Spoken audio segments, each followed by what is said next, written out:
पूरा शहर नदी पे पानी पे बसा हुआ है, पूरा शहर पानी पे। एक घर से दूसरे घर में जाने का दरवाजा खोलिए, बोट लगी है, उसमें बैठ के वहां जाइए और वहां पानी किनारे रेस्टोरेंट है, यहाँ महकने लगेगा। हमारे यहाँ बाढ़ 25 दिन के लिए आता है, त्राहिमाम त्राहिमाम हो जाता है। वेनिस शहर दुनिया में लोग देखने जाते हैं कि भैया ये बनाया कैसे। अब देखिए ब्रह्मपुत्र के मैदान की समस्या क्या है कि यहाँ से ब्रह्मपुत्र नदी बहुत ज्यादा सिल्ट ले आती है। सिल्ट मतलब होता है मिट्टी काट के लाती है। अब जब केवल पानी रहे तो कोई दिक्कत नहीं आता है, जब मिट्टी काट के लाती है ना तो नदियों के अंदर जल धारण की क्षमता कम हो जाती है, जिस वजह से नदियां उफान कर देती है। और सिल्ट को रोकने के लिए अभी तक कोई बहुत बड़ा उपाय नहीं किया जा सका है, हालांकि बहुत सारे जगह हैं जिन्होंने उपाय ऐसा कर दिया। इटली का एक शहर है वेनिस, विलियम शेक्सपियर की एक किताब ये मर्चेंट ऑफ वेनिस। पूरा शहर नदी पे पानी पे बसा हुआ है, पूरा शहर पानी पे। एक घर से दूसरे घर में जाने का दरवाजा खोलिए, बोट लगी है, उसमें बैठ के वहां जाइए। पूरा का पूरा शहर पानी पे बसा हुआ है और वहां पानी किनारे रेस्टोरेंट है, यहाँ महकने लगेगा, बर्बाद कर देगा उस शहर को। हमारे यहाँ बाढ़ 25 दिन के लिए आता है, त्राहिमाम त्राहिमाम हो जाता है।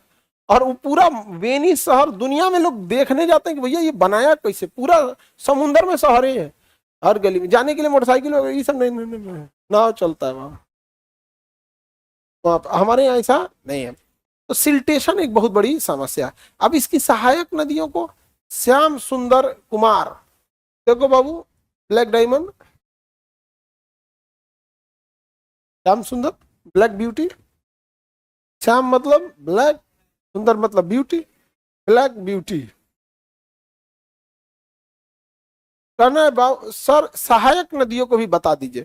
जब हम नदी पढ़ाएंगे ना तो गंगा की सहायक नदी बता देंगे, क्योंकि गंगा की सहायक नदियां बहुत ज्यादा हैं, इसलिए टॉपिक ही चेंज हो जाएगा, मैदानी भाग से हो जाएगा नदी। तो ये समझ में आ गया मैदानी एरिया, किसी को दिक्कत।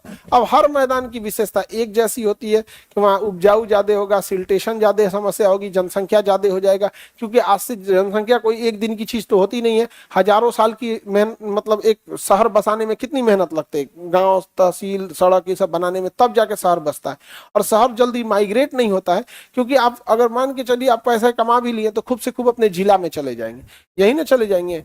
और बहुत कमा लिए तब दिल्ली मुंबई शिफ्ट होइएगा, नहीं तो बिहार का आदमी कमाएगा तो कहाँ जाएगा, पटना आ जाएगा, यही ना आ जाता है पटना में। लेकिन फिर भी दिवाली छठ मनाने कहाँ जाएगा, यहाँ कौन पूछेगा, पटना में कहाँ कोई पूछेगा भाई।